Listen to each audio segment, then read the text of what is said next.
After winning the All-Ireland earlier in the year, it's presentation night in Portumna and the town has run out of fancy pink shirts.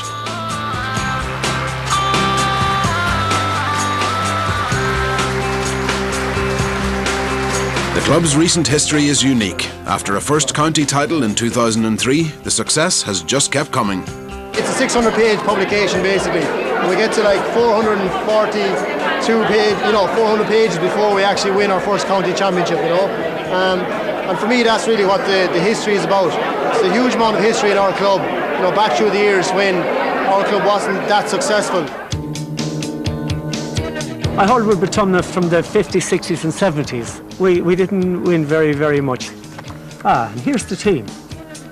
There's my Philip Brown looking quite well, and there's Sean Canning. Look at him, a young man, the father of all the best of them. I played hurling with Portumna from 1958 juvenile until I finished as a junior match in 1987. It wasn't from the ground that the Cannings picked, all the rest of the boys picked up their hurling. It's from the old man because he was a tremendous hurler. In the whole of my 29 years playing from juvenile till I was 42 years of age, we never had a senior team.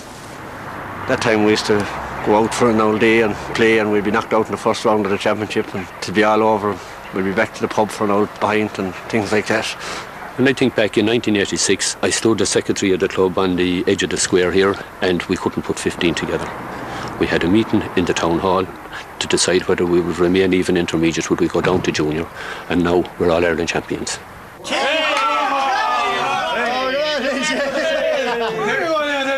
All-Ireland champions, and as close as ever since proving that they had a winning hand. You'd hear about other clubs and you'd wonder, are our clubs as close as we are? I always ask Andrew and Chuggy, do you think Loughrea or Crowell or someone like that are as close as we are? We don't fall out, we absolutely have a point of proof. We really, really do. I think each and every one of us here, I think we want to show everyone, in Galway, more than in Ireland. There are a lot of people within the county that still probably don't rate us because we didn't put back-to-back titles like the likes of Sarsfield, Athenry, all these great teams that went before us.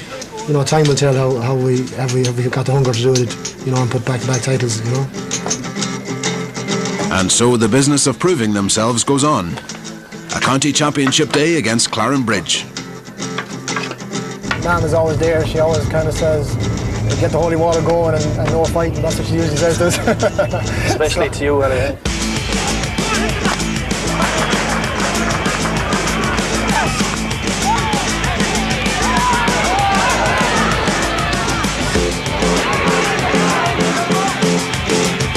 There's a number of guys from the county team there with Clarenbridge, and when you come up against guys from the county panel, there's always that bit of an edge there. It's a kind of a healthy respect you have for them. There can be tussles between guys from the county team, but at the end of the day, you're trying to win the game for the club, and the friendships, we'll say, are put to one side for that period of time,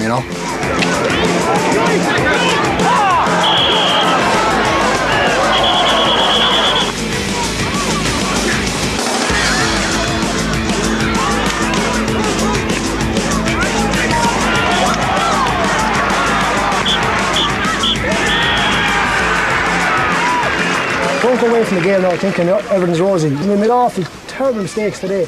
They put it up to us. I think it's composure. We're shooting below this morning. You know what I mean? Relax, lads. So don't go away from this today thinking, there's a lot of work to do, a lot of improvement to do. So Johnny said, get down to the field with us Tuesday, Wednesday night, on time, ready to rock. Well done today, and keep her Portumna win, Joe counts the bruises. So I should be over the moon because we won the game, but it's a load of bull. We're there to be beaten. We're up the highest tier, and we're there to be knocked off it. And we have to expect that. But there's a line when you need fair play. Do you know what I mean? It's just a thing that we can't take it every day. We go out. We'll be retired by the time we're 27, 28, with broken legs and broken fingers and everything, and nothing said about it.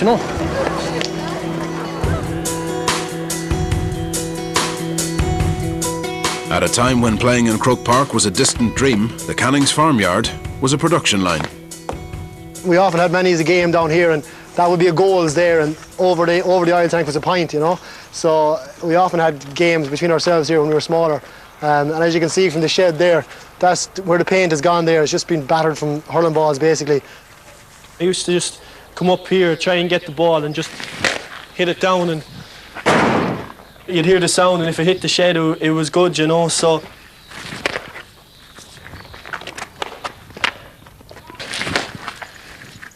I used to hit the light the odd time as well, and the father used to kill me. I broke it once or twice, and he wasn't too pleased with it, you know. I don't know what's that ball, that's a small ball. That's it.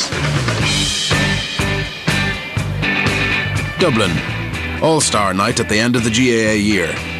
Joe travels to collect his first award. It's a bit different, alright, kind of getting ready for this kind of this stuff compared to playing club games right down home, you know. It's this the kind of the high spec kind of end of it, but I'd nearly rather be down training now tonight than up here kind of mingling about with the celebs, the kind of hurling and football, you know. The last man to get an All-Star this year. He scored 2 goals and 12 points against Cork and Thurles. He's only 20. He's from Galway. Joe Canning. I was hoping not to trip going up or something. I was kind of all shakes and just nervous really, so just more the shock or anything, and hoping not to fall going up the stage or anything was the main thing, but lucky enough I didn't, you know.